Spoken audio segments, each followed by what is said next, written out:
Salut à tous, soyez les bienvenus sur la chaîne qui déboîte. Au moment où vous regarderez cette vidéo, nous ne serons plus qu'à quelques jours de la rentrée des classes. Il sera donc temps pour vous d'acheter vos fournitures scolaires et votre cartable / sac à dos. Les fournitures, tout le monde a à peu près les mêmes, donc c'est vraiment au niveau du sac à dos que vous allez pouvoir vous démarquer. Et ce sera impossible de vous démarquer plus qu'avec l'objet que nous allons tester aujourd'hui, un sac à dos de chez Pix qui, en plus d'être d'une qualité vraiment rare pour un sac à dos, est en plus doté, comme le laisse deviner l'emballage ici, d'une matrice de pixels pour faire du pixel art. Mais pas que, vous allez voir que ce sac peut aussi avoir de réelles fonctions utiles. Alors qu'est-ce que ce beau sac à dos de chez Pix nous réserve comme petite surprise? C'est parti pour le test. Voici le carton d'emballage du sac à dos Pix. C'est aussi d'ailleurs le carton d'expédition. Moi, je ne l'ai pas reçu dans un suremballage. Vous pouvez voir qu'il y a encore d'ailleurs l'étiquette des douanes ici sur le dessous.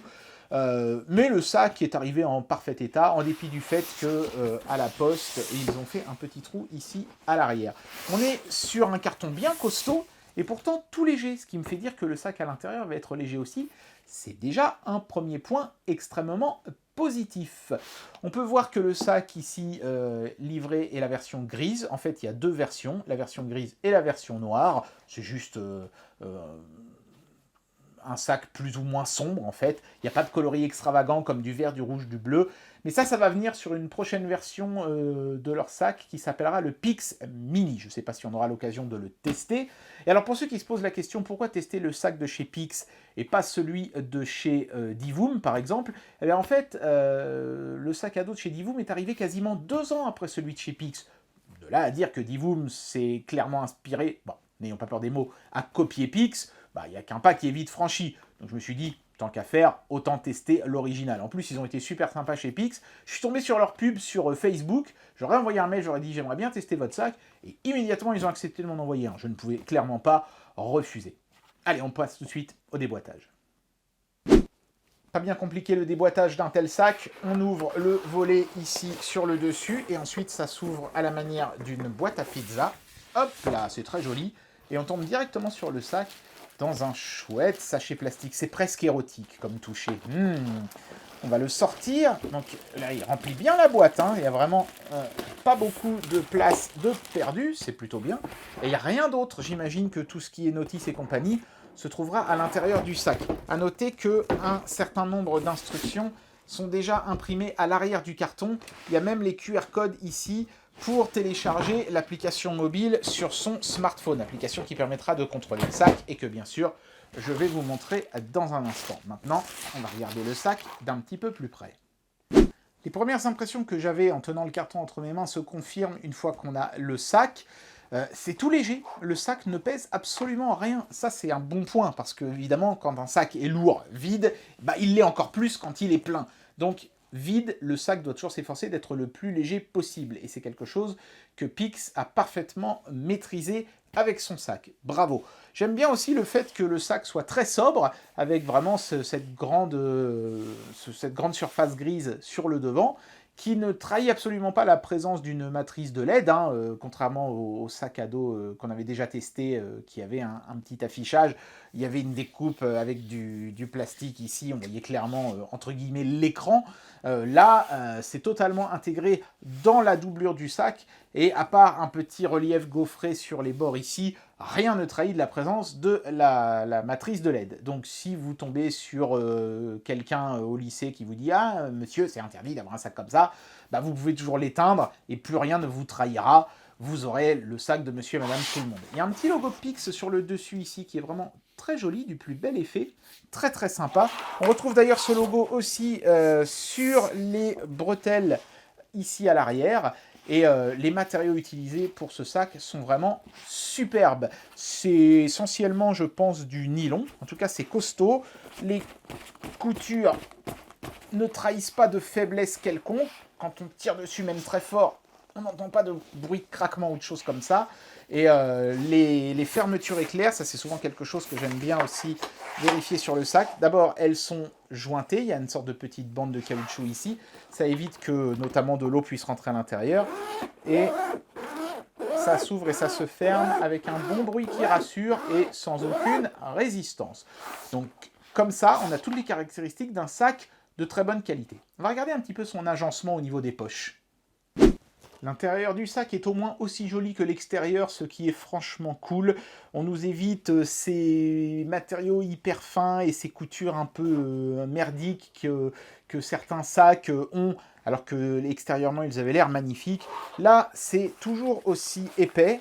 Il y a du rembourrage à l'intérieur de chacune des poches. Donc c'est pas mal parce que si vous glissez un smartphone ou un truc un peu fragile ici, bah, il sera un petit peu protégé par du rembourrage. Il ne sera pas directement exposé aux aléas.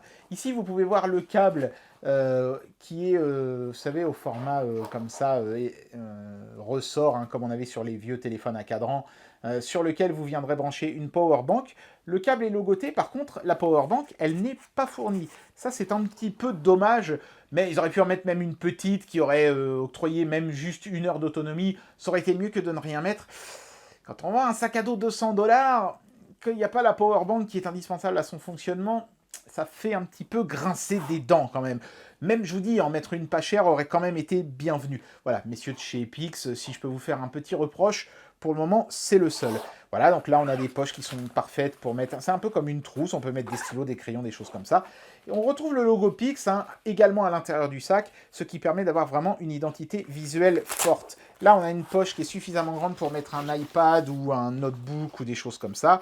Et puis, bien sûr, de l'autre côté, on a une très grande poche ici, avec 2 poches filées. Vous voyez, hop. Et là, bah, vous pourrez mettre votre casse-croûte, vos sacs, vos petites affaires de sport, vos bouquins, évidemment, et vos cahiers, hein, si vous êtes étudiant, lycéen et compagnie. Le sac est vraiment plein de bonnes surprises. Mais alors, ce qui est super sympa, c'est qu'en plus de ces poches à l'intérieur du sac, il y a des poches au niveau du dos du sac. Vous voyez, on voit ici un zip. Hop là. Et ça, c'est génial parce que ces poches-là ne seront pas accessibles, par exemple, au pickpocket, puisqu'elles seront contre votre dos. Et il y a une petite poche ici dans laquelle vous pouvez mettre passeport, argent liquide, des choses comme ça. Et une grande poche ici en haut, dans laquelle vous pouvez mettre votre ordinateur portable, votre tablette tactile, vos éléments électroniques qui coûtent cher. Toute la surface du sac est disponible pour cette poche-là. J'aime beaucoup le fait d'avoir pensé à mettre ces 2 poches. Donc, outre le fait qu'on est sur un sac à LED, et on va regarder cette fonctionnalité LED tout de suite, évidemment, on est avant tout sur un excellent sac de bonne qualité et avec une bonne répartition de poches. Ça a l'air de rien, mais un sac à dos avec des LED, mais qui ne serait pas un bon sac à dos outre mesure, ça servirait à rien. Pix n'est pas tombé dans ce piège. Ils n'ont pas juste mis une matrice de LED sur un sac médiocre, ils ont mis une matrice de LED sur un excellentissime sac. En même temps, à ce prix-là, on ne pouvait pas en attendre moins d'eux. Et maintenant, nous allons regarder le côté pixel art de ce sac. Parce qu'on ne va pas se mentir, hein, vous n'achèterez pas ce sac pour sa disposition de poche, mais parce que vous pouvez faire du pixel art avec. Donc tout ça passe par une application mobile, bien sûr, qui s'appelle Pix Backpack. Et vous choisissez soit des dessins, soit des animations, soit des petits jeux. Vous avez aussi des widgets. Ça, c'est quelque chose que Divoom ne fait pas, en tout cas pas à ma connaissance. Donc ce sont des petites choses qu'on va regarder tout de suite. Voilà, donc par exemple, si vous voulez mettre une animation, vous choisissez une animation, vous faites Show on the Backpack, c'est transmis au sac, et boum, ça s'affiche sur votre sac à dos. Et vous avez le swag. Ou pas, hein. Évidemment, ça dépendra de ce que vous décidez d'afficher. Hein. Ce sera à vous de faire preuve de discernement à ce niveau-là. Bon, c'est super facile et c'est super sympa. Hein. On peut essayer une autre. Allez, bim, toc. Ça, c'est juste une image fixe, des cerises. Hop là, et voilà. Ça s'affiche sur la matrice de LED. C'est très joli, ça rend bien, c'est plutôt lumineux. Et sur l'application, on peut même régler la luminosité. Bon là, comme on est en plein soleil, je l'ai mis à fond. Mais je peux faire en sorte que la luminosité du sac soit moins forte. Voilà, boum, là j'ai baissé. J'augmente, vous voyez, en temps réel. On voit ce que ça donne sur le sac. Donc, je vais le remettre à fond. Voilà. Donc ça, ce sont les animations et les images fixes. Les jeux, comme leur nom l'indique, ce sont des petits jeux vidéo qui se joueront toujours avec, vous voyez, le smartphone comme la manette, et le sac ne sera qu'un écran, en fait. Donc là, par exemple, c'est un casse-brique. Oh la vache, c'est rapide.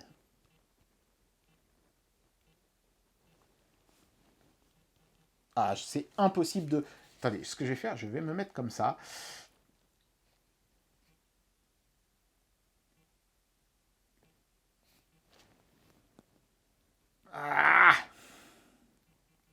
C'est pas évident, hein. De filmer et de jouer en même temps, c'est l'enfer.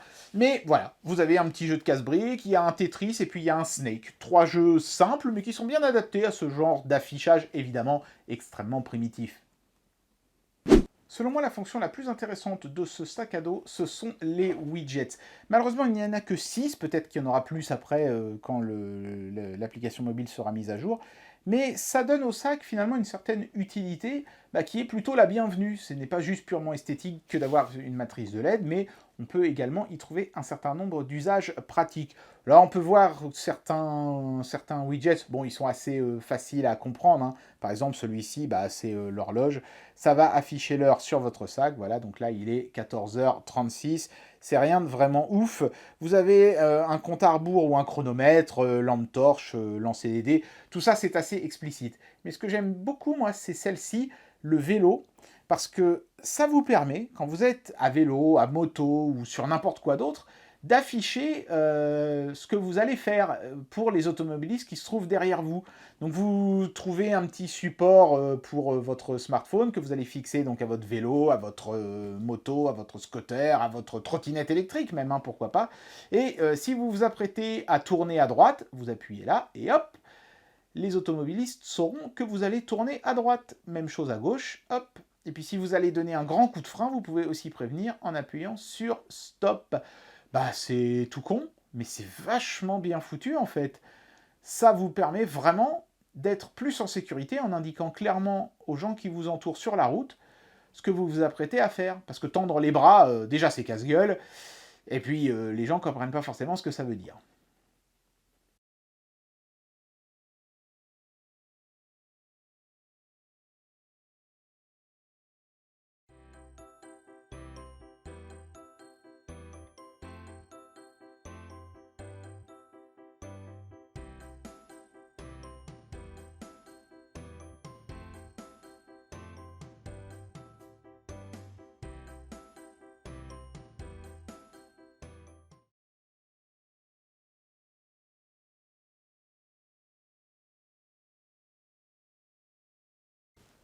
Et bien voilà, j'en arrive déjà à la conclusion de cette vidéo et je vais vous donner mon avis sur ce produit.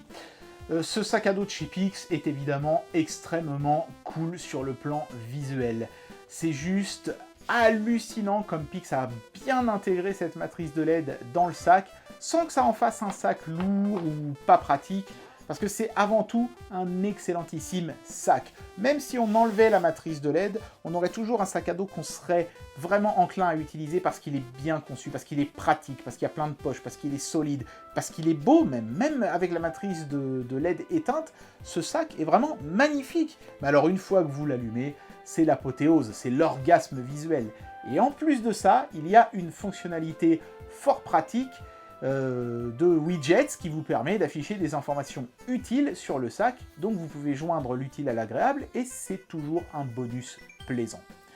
Par contre, il y a quand même deux petites choses que je pourrais reprocher à ce sac. Un, son prix, quand même 200 $, ça fait dans les 185 € à peu près.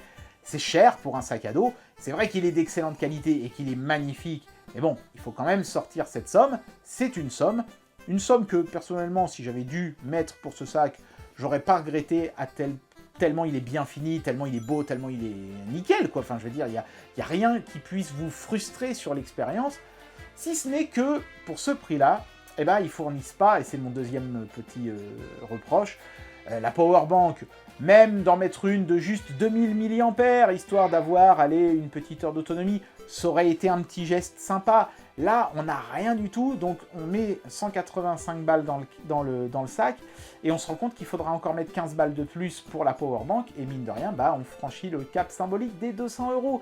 Ça fait un petit peu mal. Donc si je devais faire vraiment un gros reproche à ce sac, outre son prix, si je devais donner un petit conseil à ces messieurs de chez Pix, glissez une petite powerbank dans le sac, ça fera toujours plaisir. Et bien voilà, c'était le test de ce sac à dos de chez Pix. Avec lui, vous serez le king du bahut, enfin jusqu'à ce qu'un prof ou un surveillant un peu pisse-vinaigre vous demande de l'éteindre, ou jusqu'à ce qu'une bande de rageux jaloux se mette à se moquer de vous, alors qu'en fait, ils crèveraient d'envie d'avoir le même. J'espère que cette vidéo vous aura plu, et moi je vous dis à très bientôt pour un prochain test. Allez, tchuss!